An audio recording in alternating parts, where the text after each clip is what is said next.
नमो भगवते वासुदेवाय। आज भगवान शंकर के जो सृष्टि में अहम रोल है, उनकी उपस्थिति ब्रह्मांड की सेवा का मेन लक्ष्य है। सनातन को जीवित रखने के लिए उन्होंने जो संदेश दिया है, सर्विस टू ईच अदर, भगवान लोक कल्याण के लिए उनके सारे प्रहसन और नाटक उपस्थित हैं संसार में। उसमें से भगवान शंकर के जैसे आपने देखा जो एडजेक्टिव टाइटल लगती हैं, विषधर, गंगाधर, इस तरह के जो नामकरण हुए हैं, उनमें से आज हम गंगा जी पर चर्चा करेंगे। जैसा आपने पुराणों और ग्रंथों से सुना है, उसी में जिस समय भगीरथी, आपको पता है भागीरथी ने तपस्या करी, कई हजार वर्षों के तपस्या के पश्चात गंगा जी को धरती पर उतारने का प्रसंग, गंगा जी को राजी करने का प्रसंग, और उसके बाद अनवरत आज गंगा जी का बहाव चल रहा है। उनमें हम रोल कहाँ से और कैसे क्या है, तो भागीरथी और गंगा जी का जो संवाद है, गंगा जी की जो मेन चिंता है, धरती पर उतरने से पहले भागीरथी से जो प्रसंग है, जो उन्होंने वाद अनुवाद किया, वह आज हम लोग समझेंगे।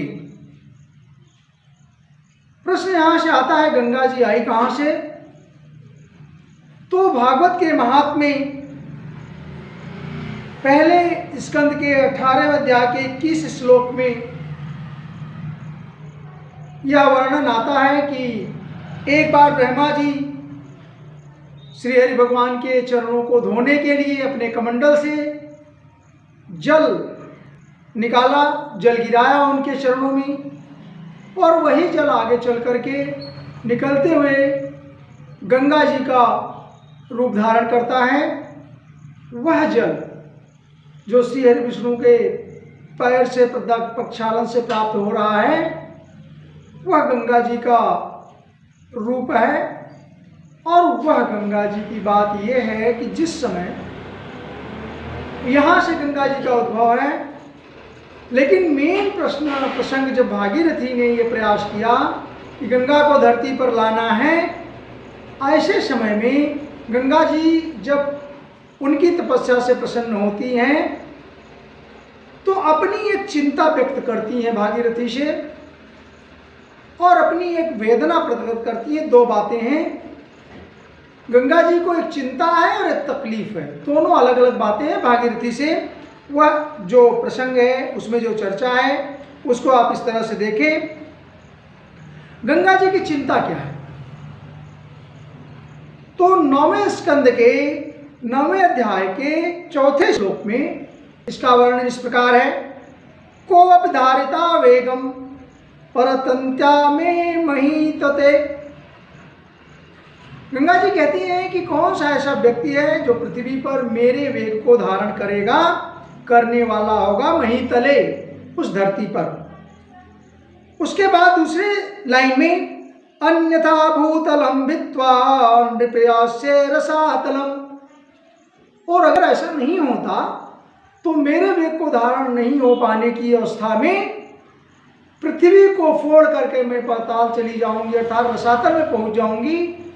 ये मेरा अहंकार नहीं है, गंगा जी का ये अहंकार नहीं है, बल्कि उनकी स्पीड है, उनका वेग है, उनकी इंटेंसिटी है, उनकी तीव्रता है, कि उसको संभालने के लिए वो जो एनर्जी गिरेगी धरती पर, उनके इक्वल उतना वजन का कुछ तो चाहिए जो उसे संभाल सके, जो उस स्पीड को कंट्रोल कर सके। ये उनकी चिंता है। इस चिंता को किसने दूर किया, वो आपने जाना। इसी बात को लेकर के भागीरथी ने उनकी व्यवस्था देने के लिए भगवान शंकर के पास जाते हैं, और भगवान शंकर के पास भी जाने पर यह तपस्या या उनसे प्रार्थना करते हैं, कुछ तपस्या से प्रसन्न होकर के भगवान शंकर उन्हें यह आश्वासन देते हैं। आश्वासन उनका है, वो कहते हैं कि लोक हित के लिए, लोक कल्याण के लिए मैं यह काम कर सकता हूँ। उसमें उन्होंने 8वां स्कंद है, 8वां चैप्टर है, 37 श्लोक में शिव जी ने कहा, असाम प्राण परिप्सूना विधेयमसम ही में, अर्थात दिस इज माई ड्यूटी, ये मेरा कर्तव्य बनता है कि मैं ये काम करूं। भगवान शंकर ने जिस तरह से कालकूट को ग्रहण किया था,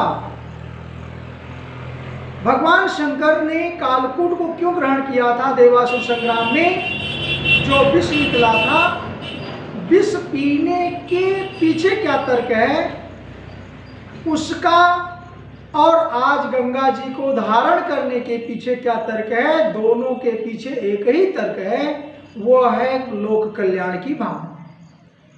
तो 8वें स्कंद के 8वें अध्याय के 37 श्लोक में शिव भगवान कह रहे हैं कि जो ये थोड़ा सा प्रसंग हट के है, लेकिन शंकर जी की 2 लाइनें लोक कल्याण को समर्पित हैं। वो एक बार गंगा जी के लिए भागीरथी से, और एक बार जब देवासुर संग्राम हुआ है उस टाइम में विष को पीने समय, विष को ग्रहण करते समय, यह श्लोक था उनका 8:8:37 में, असाम प्राण परिप्सूना विधेयम भयम ही में एतावानी प्रवर्थई यद दीन परिपालनम।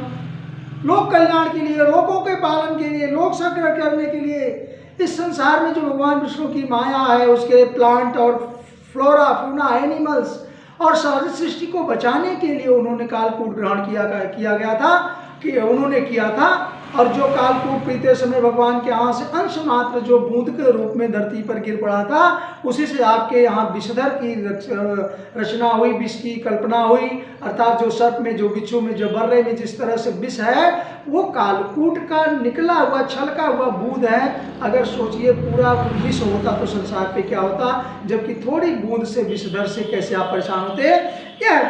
क्या लोक कल्याण, लोक हित के लिए ही भगवान ने विष को धारण किया, इसीलिए उनका नाम विषधर भगवान हो गया, या गंगाधर विषधर। तो विषधर करने का मतलब लोक कल्याण।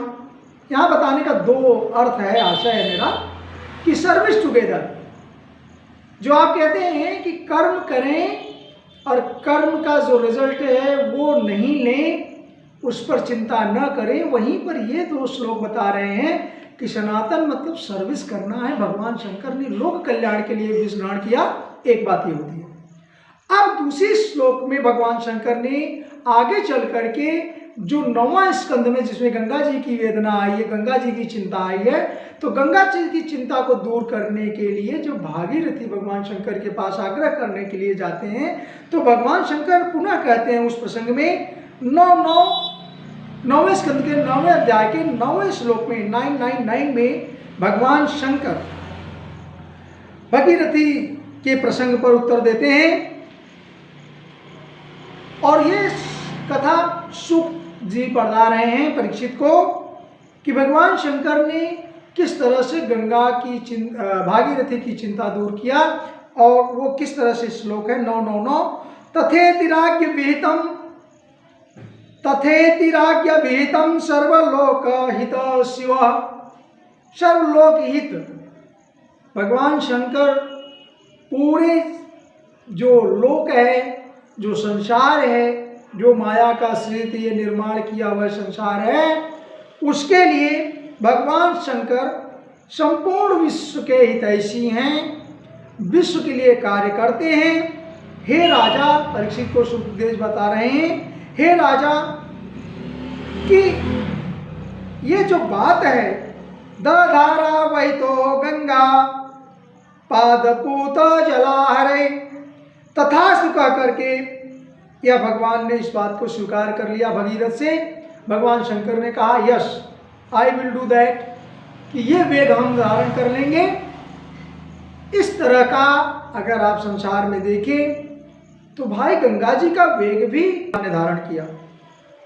और यह कालकूट किस लिए पिया? पीने से उनको क्या लाभ था? पर्सनल हित बता दीजिए आप थोड़ा चिंतन करके।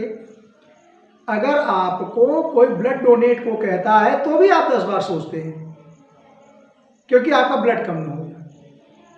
आपको अपने शरीर से किसी से कोई काम कराना तो आप 50 बार सोचते हैं, बिजनेस करते हैं, उसमें गुणागणित करते हैं।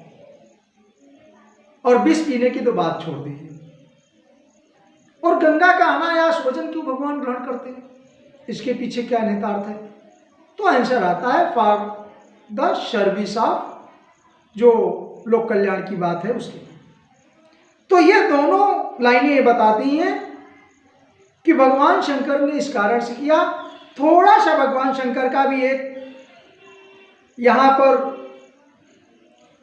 कौतूहल ये है कि गंगा जी आएंगे, वो गंगा जी कहां से आ रही हैं? एक आप कह सकते हैं कि स्वयं में भगवान को इस बात की भी खुशी हो गई, हित तो नहीं कहें, जन कल्याण ही है, लेकिन आप जो कुछ भी करते हैं, आप स्वयं जो लोगों के कल्याण के लिए करते हैं, परमात्मा ने सर्विस टुगेदर में एक ऐसी व्यवस्था बनाई है कि वो आपको कुछ न कुछ देकर ही जाएगा। आप किसी के लिए कोई समर्पण करते हैं, कोई रिजल्ट मिलेगा, आपको नहीं मिलेगा, दिखता नहीं है, दूरगामी है। आशीर्वाद मिलता है, अब आशीर्वाद मिलता है, वो आपको दिखता नहीं है, दूरगामी है। लेकिन कर भला तो है वाला, कभी यार आप देखते हैं, आप दूसरे की मदद करते हैं, आपकी मदद हो जाती है, आपको मुश्किल वाले काम निकल जाते हैं। और यही नहीं, जैसे हम किसी की सर्विस करते हैं तो कई बार आपका नाम बढ़ जाता है। कई बार आप जैसे देखिए कि राजनेता कर रहे हैं, आपके योगी मोदी कर रहे हैं, या संसार में जो कोई दूसरे के लिए काम करता है, सरकार में बैठे लोग दूसरे के लिए काम करते हैं, यस, तो उनका हित होता है उसमें। अब वो हित क्षणिक भी हो सकता है, दूरगामी भी हो सकता है, तुरंत मिल सकता है, नहीं मिल सकता। लेकिन ऐसा नहीं है कि भगवान किसी को मजूरी नहीं देते हैं। संसार में आप जो कुछ भी करेंगे, भले वो निस्वार्थ भाव से कर देंगे, निष्काम करेंगे, तो भी आपको उसका रिजल्ट मिलने वाला है। ऐसे इन भगवान शंकर को क्या मिलने वाला है वो हम आपको दिखता है। श्लोक की दूसरी लाइन में, 9 की दूसरी लाइन में, द धारा वही तो गंगा पाद पूत जलाहरे। तो एक बात और है उसमें, भगवान श्री हरि के जो पांव से निकली हुए जल की धारा है, गंगा की धारा है, उसे मैं स्वर्ष इसलिए भी स्वीकार कर लूंगा कि भगवान श्री कृष्ण का टच या उनका जो है आशीर्वाद हमें खुद धारण करने को मिलेगा। आप समझ सकते हैं, ब्रह्मा जी का कमंडलू का जल भगवान विष्णु के पद पर, और उस पर पद से आया हुआ गंगा जल भगवान के सिर में, और भगवान सिर से, भगवान शंकर के सिर से निकले हुए वो गंगा जल धारण करने की बात आई, पूरे विश्व को स्नान करा रहा है और पूरे विश्व का हित कर रहा है।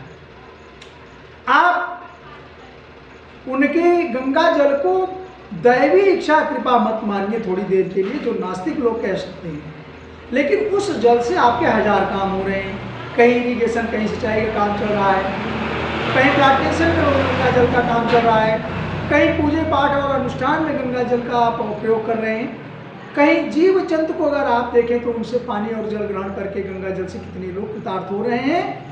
तो इसका विजन ये नहीं है आप मानते हैं, सनातन मानते हैं, धर्म को मानते हैं, मत मानिए, लेकिन इतना तो उसके निहितार्थ तो समझिए। उस जल से एक बॉटल जल खरीदने के लिए आपको आज होड़ मची है, एक बॉटल, एक पाउच खरीदने के लिए आप 10-20 रुपया खर्च कर रहे हैं, और वह गंगा जल जो अनवरत पहाड़ों से आकर के आपके संसार में चल रहा है, उसका कोई काम नहीं है आपके संसार में। आप उसको धर्म से न जोड़ें, तब भी आप देखें कि वह कितना काम, कितना हित इस संसार का हो रहा है, कितने लोगों की जीविका उससे चल रही है। एक दूसरा पहलू, अब हम बात करते हैं कि गंगा जी की ये जो चिंता थी तो भगवान भगीरथ ने शंकर भगवान से प्रार्थना करके दूर कर दी। दूसरी भगवान गंगा जी की एक वेदना भी है, उनको तकलीफ भी है, तो चिंता तो उन्होंने भगवान शंकर को दे दिया, लेकिन तकलीफ को देखिए जो उनको एक चिंता बन रही है कि हम इतनी पवित्र हैं, ब्रह्मा जी के कमंडल से निकली हुई भगवान के चरणों में पड़ी हुई और श्रीहरि के चरणों से निकली हुई शंकर के पास पहुंचने वाली इतनी पवित्र गंगा, ये धरती पर जहाँ पर सारे पापी लोग हैं, और ये हमें भगीरथ जी ले भी किस लिए जा रहे हैं, पूरी दुनिया जान रही है कि भगीरथ के जो पूर्वज हैं, तुरे हैं, मरे हैं, उनको तारने के लिए ले जा रहे हैं, अर्थात पाप को धोने के लिए जा रहे हैं। इसमें कोई डाउट नहीं था। ये बात भगीरथ ने यही कल्पना करके, यही प्रार्थना करके गंगा जी को तपस्या करके बुलाया। यही बात थी कि हमको पापियों को उतारना, संसार में अपने पूर्वजों को उतारना, अर्थात केवल पाप दूर करना एकमात्र उद्देश्य था किसका, भगवत जी का, कि इस पृथ्वी, इस धरती से पाप दूर हो जाए, पूर्वज तर जाए, लोक कल्याण। उस चिंता को दूर करने के लिए उनकी चिंता को श्रीमद् भागवत के 996 9वें चैप्टर में, 9वें अध्याय में 6वां श्लोक इस तरह से है। पहले वेदना है 995 में, 5वां श्लोक कह रहा है, किम चाहम न भुवम यास्यै नरा मय्या मृजंतरम मृजामि तदघम कुत्र राजस्तत्र विचिन्त्यताम। अर्थात एक तो वेदना थी, एक तो उनका ये जो वेदना थी कि हमारा वेग कौन करेगा, वो 4वें श्लोक में क्लियर हुआ, भगवान शंकर ने उन्हें ग्रहण किया।